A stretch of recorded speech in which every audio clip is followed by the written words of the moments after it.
Hi, I'm Joe Laurentino, a PGA professional from the Metropolitan section, and today I'm going to show you how to negotiate that wicked slice that's robbing you of both distance and accuracy. All human beings learn physical skills through feedback, whether it's walking, throwing a ball, or riding a bike. Our primary source of feedback in golf is the ball's flight. The ball's flight tells us what the club did at impact. That's non-negotiable and is governed by the laws of physics. Once we understand the relationship between the club and the ball at impact, we'll start to understand ball flights and learn to move the club differently to produce different ball flights. I'm going to use a baseball diamond to help describe the ball flights with the straight shot hit directly over second base and into center field. Just as it was believed for many years that the earth was flat, for many years we believed that club head path had a more dominant influence than club face angle on the starting direction of the golf ball. But with modern technology, we now know that the opposite is true. The club face angle has the more dominant influence, with the ball being pushed or pulled slightly by the club head path. Now let's take a closer look at the most common ball flights a slicer hits. The straight slice has the club face looking to the right of second base, but the club head is swinging toward the shortstop. So the ball is starting over second base, but then curves toward right field. The pull slice is probably the most common and has the club head moving toward third base and the club face pointing more at the shortstop. So the ball starts at the shortstop and curves toward center field. Even though the pull is not a slice, because the club head path and club face are moving in the same direction and no side spin is created, it's still a ball flight most slicers hit. The ball starts over the shortstop, continuing straight and into left center field. The pull hook is also a shot a slicer hits. The club face is looking at the shortstop, but the club head is swinging more toward second base, but still on an outside in path. So the ball starts out toward the shortstop, then curves toward the left field stands. The ball flight that the true slicer never hits is the push hook.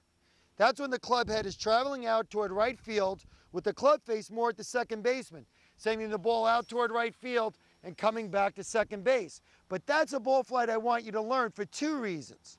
One, it'll help you balance out that slice and balance out your ball flight. And two, you'll have another shot in your bag. So the laws of ball flight are non-negotiable, but things such as grip, stance, posture, length of backswing, and so on are negotiable and can be different yet effective from player to player. The key is to understand how these negotiable elements influence the non-negotiable, the movement of the golf club, and ultimately the flight of the golf ball. When you work on reading your ball flight, it's best to use at least a 5 or 6 iron. Forget those short irons, they're liars. And the most accurate feedback you'll get is with the driver. Many times the player slicing the ball changes just one element, such as the grip. But what happens is that then creates an incompatible arrangement with the other elements that are being used, and it doesn't resolve the slice issue. So let's take a look at these negotiable elements in the setup and see how they influence the movement of the club. When learning to read your ball flight, it helps to know where you're aligned. So let's set down sticks parallel to the target line, get that club face lined up at the target, and then get your body lines all parallel to those lines. Now that's the model alignment. But you may find after working with some of these negotiable elements that if you aim a little to the right and you come over the top a little, you can hit some solid pulls, and that works for you great. Well, conversely, you might be a little open and hit some pushes towards the target, and that works for you. There's many great players that have done it differently, so alignment is negotiable. Posture is a negotiable element because different golfers have different length arms, different length torsos, different length legs. But what I see most slicers do is they set up with their knees very bent, with their spine very vertical. That causes the shoulders to turn horizontally, gets the club moving behind their body, and that contributes to the over the top. Another problem it causes is when you sit like this, the club, there's no room in here for the hands to get to the inside court of the ball because the body's kind of blocked.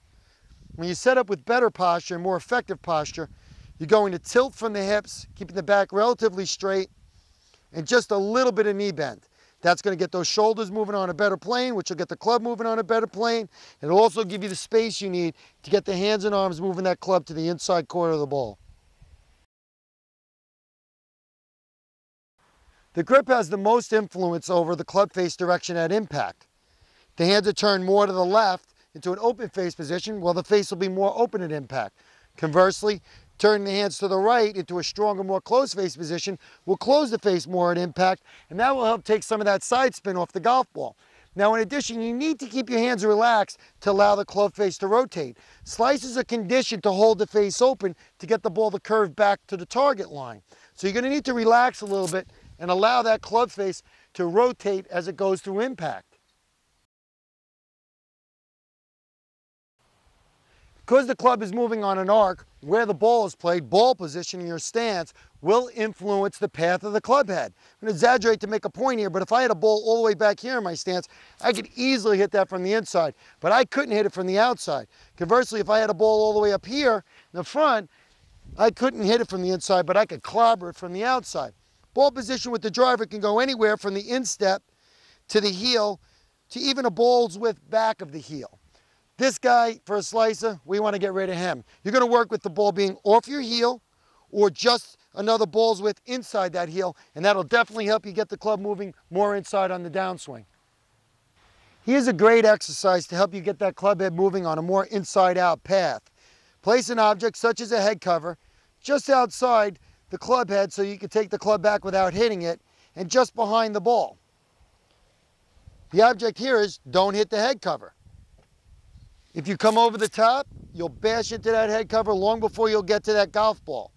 If you miss the head cover and swing from the inside, it'll be smooth sailing. A great visual to help you swing the club head more on an inside-out path would be to use an image of a clock on the ball. Work on swinging the club head more toward the inside quarter of the ball, towards 4 o'clock. But remember, you need to allow the club face to be rotating through impact in order to produce a ball flight that draws.